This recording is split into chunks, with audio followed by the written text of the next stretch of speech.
Bien, vamos a continuar con esta serie de videos y vamos a charlar hoy, entonces comenzar sobre ya la parte más interesante, más resultados nos da, que tiene que ver con el desarrollo del entrenamiento intermitente neuromuscular.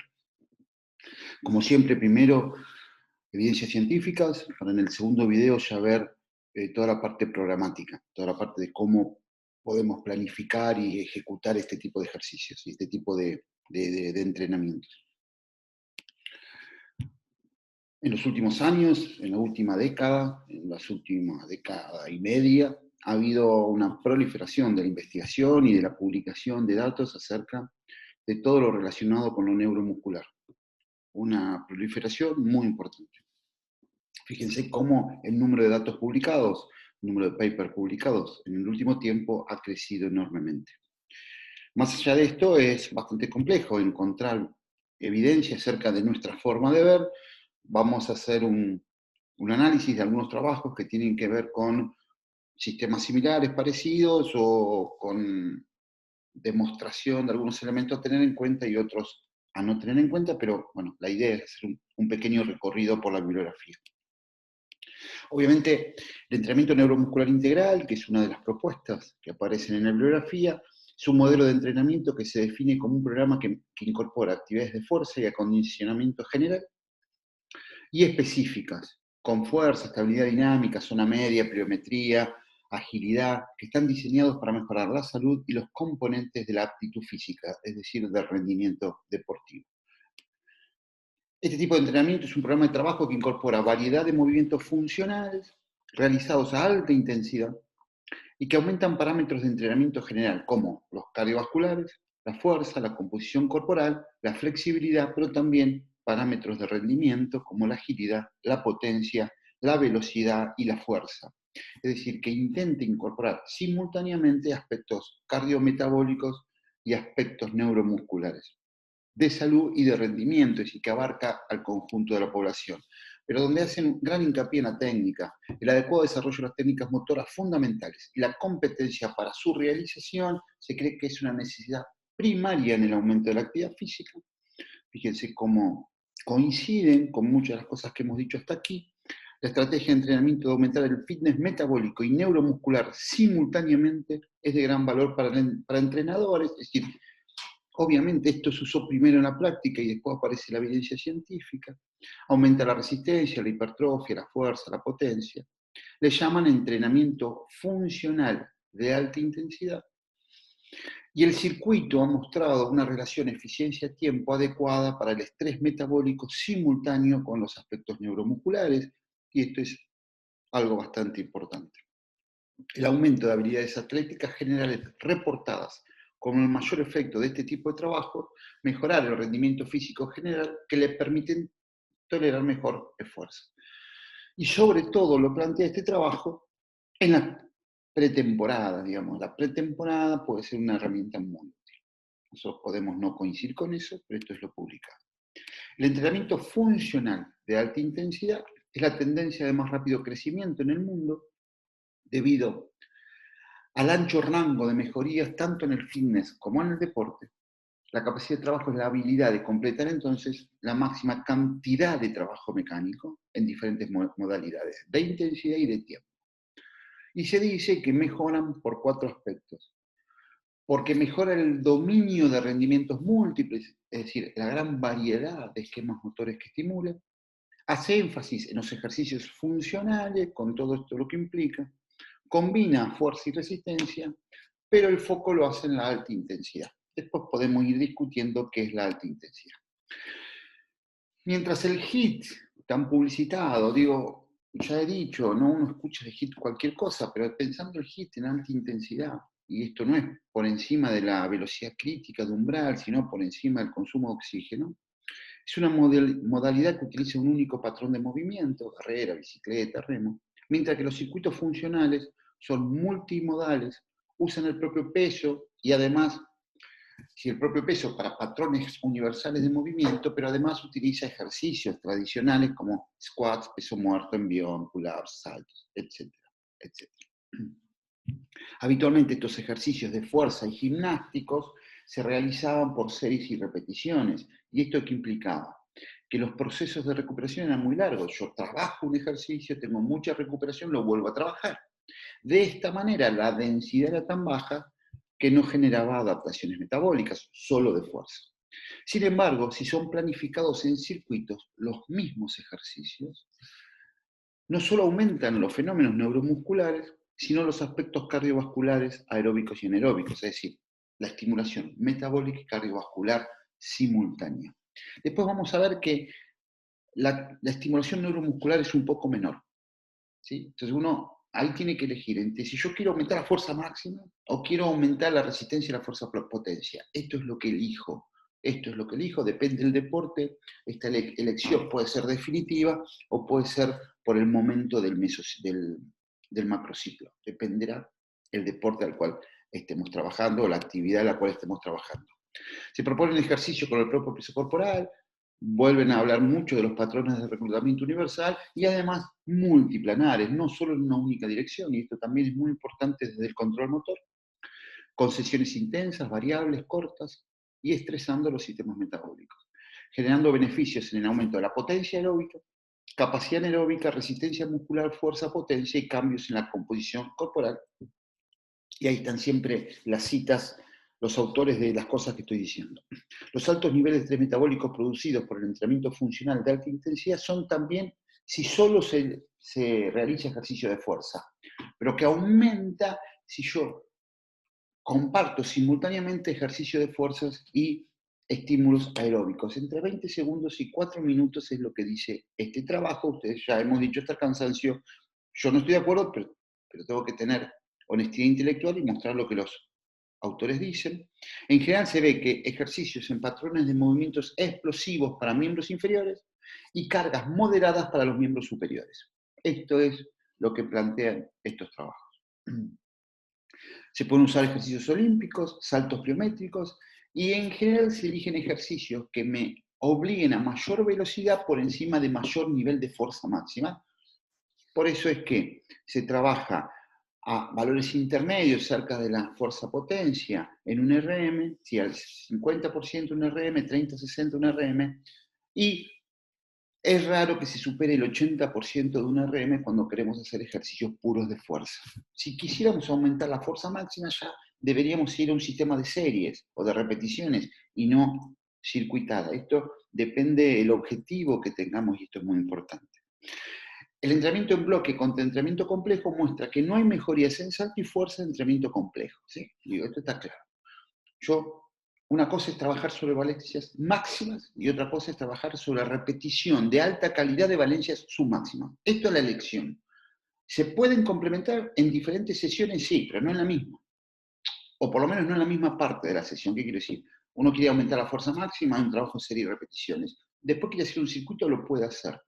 O al otro día hacer un circuito, lo puede hacer. Pero lo que no va a hacer es en personas bien entrenadas, desde un circuito aumentar la fuerza máxima. Esto es muy difícil de hacer porque la fatiga neural no me permite alto volumen y alta densidad del circuito. Esto es muy importante tener en cuenta.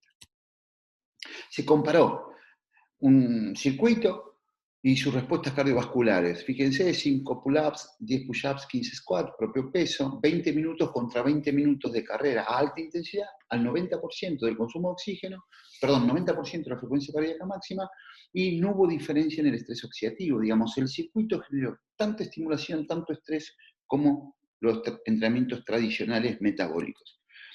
4 a 8 minutos de intervalos al 95 al 90% de la frecuencia cardíaca máxima eran efectivos en mejorar la performance en ciclistas inclusive. Estamos hablando 4 a 8 minutos de un circuito de alta intensidad, ¿sí?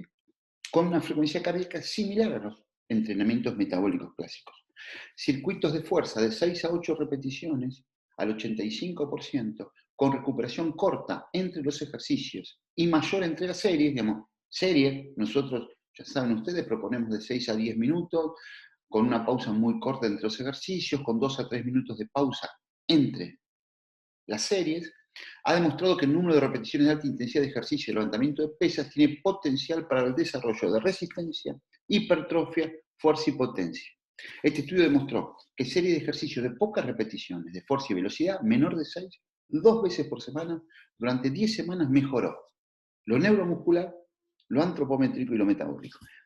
Fíjense que se hace hincapié en las 6 repeticiones, que es un dato que a nosotros nos gusta muchísimo.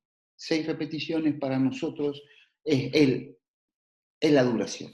Yo entiendo que hay otros trabajos y otras metodologías que utilizan series mucho más largas y ahí creemos que es uno de los problemas. Por ejemplo, se plantea que si utiliza saltos 30-80 contactos puede funcionar dentro del circuito, no mucho más de eso porque genera mucha fatiga, no mucho menos de eso porque no genera mucha adaptación. Muchos estudios están basados en el CrossFit, y claro, porque el CrossFit ha tenido una enorme importancia. Ahora, una cosa es el CrossFit tradicional de 30 segundos a un minuto y otra cosa es esas adaptaciones modernas que se han hecho más cortas, que están muy bien que lo hagan, muy bien.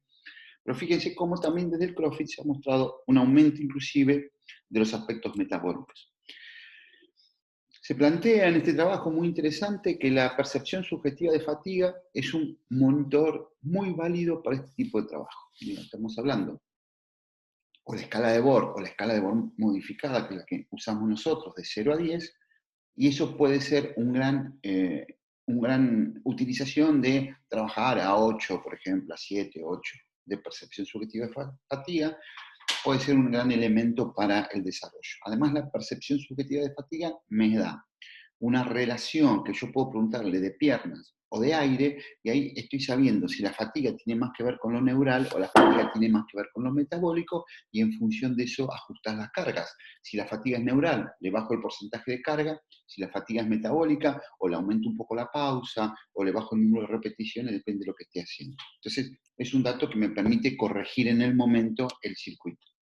Algunos trabajos que muestran pérdida de las mejorías fue asociado al alto nivel de fatiga producida por este tipo de trabajo, mostrando precoces signos de overreaching, digamos, ya fatiga que nos está acercando a la fatiga crónica, pérdida del humor, digamos, el humor, el fastidio es un elemento muy importante en este tema de la fatiga, y marcadores inflamatorios aumentados como la CPK o otras enzimas que uno pueda tomar, sobre todo en ejercicios gimnásticos y levantamientos olímpicos con fatiga a las 24-48 horas, sumado a la falta de recuperación en entrenamientos que se hacen en días consecutivos. Y esto tiene que ver, para mi gusto, solo con el número de repeticiones. Por encima de 6 repeticiones, a mayor número de repeticiones, mayor fatiga. Y para mí eso es muy simple y absolutamente contundente.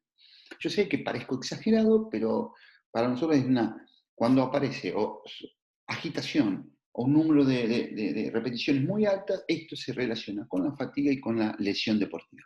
Y esto es nuestra experiencia. Inclusive lo estamos viendo mucho en la cuarentena, donde hoy, por razones obvias, se usan ejercicios tan básicos que se hacen más repeticiones. Y hay más fatiga y hay más lesiones. Esta es una herramienta básica. La fatiga medida como respuesta al sistema inmunológico fue igual en series de 5 a 15 minutos, digamos. No hubo una respuesta autonómica que nos lleve a una sobrecarga adrenalínica, que nos lleve a una fatiga más precoz. Digamos, 6 hasta 15 minutos, si los atletas se lo toleran, ese es el rango recomendado de duración de los circuitos. Se muestra que solo 6 semanas de entrenamiento neuromuscular con 2 sesiones semanales de 30 minutos mejora el cambio de dirección de 180 grados en jugadores de fútbol elite, ¿sí? Con mejoras en el tiempo de reacción y en la velocidad de cambio de dirección a ambos lados, pero sobre todo al lado peor. Es decir, que mejora realmente inclusive las prácticas motrices, muy importante. Obviamente esto depende mucho, no solo de la repetición de una práctica motriz, sino de la técnica que utilizamos para realizarla y cómo corregimos la técnica, por supuesto, ¿no? Si uno lo hace correr mal, yo tengo un amigo, Andrés Barrios, que dice que la repetición de un error solo consolida el error y no propone mejorías, y esto, si el entrenador debe saber cómo corregirlo. Se compararon circuitos con carreras en corredores recreacionales, y los circuitos fueron largos, 30 a 60 segundos, cortos, 30 a 60 segundos, o largos, de 1 minuto y medio a 6 minutos, en una combinación de ejercicios largos, tipo CrossFit, y cortos. El consumo de oxígeno fue mayor en el circuito y la performance en 5 kilómetros que el entrenamiento tradicional. Digamos que el circuito inclusive mejora la performance en deportes cíclicos, y esto es muy importante, de tener en cuenta. No significa que este tipo no va a tener que correr, ¿no? De ninguna manera. Ni va a tener que hacer pasadas, ni va a tener que hacer entrenamientos continuos. No estoy diciendo eso. Lo que estoy diciendo es que se puede acoplar a este tipo de deportes en forma muy eficiente. Pero a veces discutimos que la formación deportiva de los chicos, en jóvenes la intervención multidisciplinaria incorporan entrenamiento de fuerza progresivo, aumentan los niveles de salud, inclusive en sedentarios, y se ha propuesto que el grado de plasticidad en el desarrollo neuromuscular en preadolescentes, combinados con ejercicios neuromusculares permiten un gran estímulo psíquico, mental y social. Fíjense que acá está demostrado en este cuadro que la maduración del sistema nervioso central comparada con otros elementos, por ejemplo los hormonales, es mucho precoz. Es decir, que uno puede aprovechar esta facilidad que tiene el sistema neuromuscular del chico para estimularlo motrizmente en forma general desde edades muy tempranas. Muy tempranas. Y esto es muy importante, sacarle el miedo a la entrenabilidad de los niños. Esto es muy importante. Sugiere que la consolidación de factores de rendimiento, mielinización e influencia androgénica crea una oportunidad para exponer a jóvenes a ambientes ricos de entrenamiento integral, previos a la maduración. Si uno a un chico lo estimula precozmente, su desarrollo motriz es mucho más importante que si lo estimula muy tardíamente. Entonces, inclusive en la medicina hay que sacarse el miedo de entrenar a los chicos y sobre todo desde la fuerza. En realidad el chico está ávido de estas cosas. El entrenamiento de integración neuromuscular propuesto por algunos autores, entre otros Feigenbaum, pero, que es el más conocido, pero Mier, Hans, otros autores, es importante en jóvenes que sus capacidades motoras y cognitivas son altamente plásticas y sensibles para las intervenciones apropiadas y pueden ser más beneficiosas inclusive en aquellos que no presentan potencial genético para el desarrollo motor y competencia deportiva. Es decir, mejoran mucho más los torpes que los buenos, pero a los buenos los mejora mucho. Pero a los torpes los transforma en, no te digo buenos, pero en tipo aceptables. Y por lo tanto, este tipo de trabajos son realmente útiles en el tratamiento de la obesidad infantil, en el tratamiento del sedentarismo infantil, en la mejor estética de los chicos, realmente, y en la incorporación de chicos al deporte, por supuesto. Encima, los chicos tienen una concentración de CPK y una concentración aeróbica de enzimas aeróbicas igual a los adultos, pero lo que no tienen es una concentración de LDH y por lo tanto no tienen patrones glucolíticos. Entonces, el circuito intermitente con la paradoja metabólica de la fosfocreatina es lo que enzimáticamente mejor les cae a estos chicos y por lo tanto es lo que deben hacer. Entonces, en función de esto, indudablemente los circuitos intermitentes son la clave en el desarrollo infantil.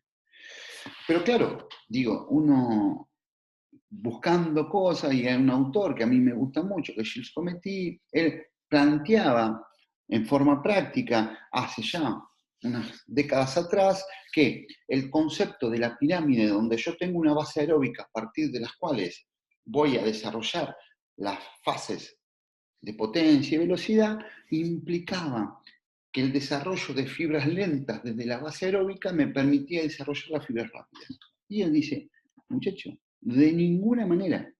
Una fibra lenta se va a transformar en una fibra rápida, una fibra lenta va a desarrollar características de las rápidas, y por lo tanto, si yo hago hincapié en la base aeróbica, después voy a tener que desandar todo lo que hice para tener aspectos relacionados a la velocidad y a la fuerza explosiva. Y por lo tanto, en realidad, preferimos desde esfuerzos cortos y progresivos, sistemáticos, desarrollar una base ya de las fibras que después me van a hacer ganar. Y la base aeróbica sin ningún sentido. Esto ya lo decía Cometti hace más de 20 años, 30 años. Y entonces él planteaba en realidad que la discusión era en un trabajo muy interesante, que está en francés, pero que se entiende bastante bien, donde él decía, hay 3 etapas en la preparación física, decía ya en ese momento. La primera etapa, que el desarrollo de la resistencia,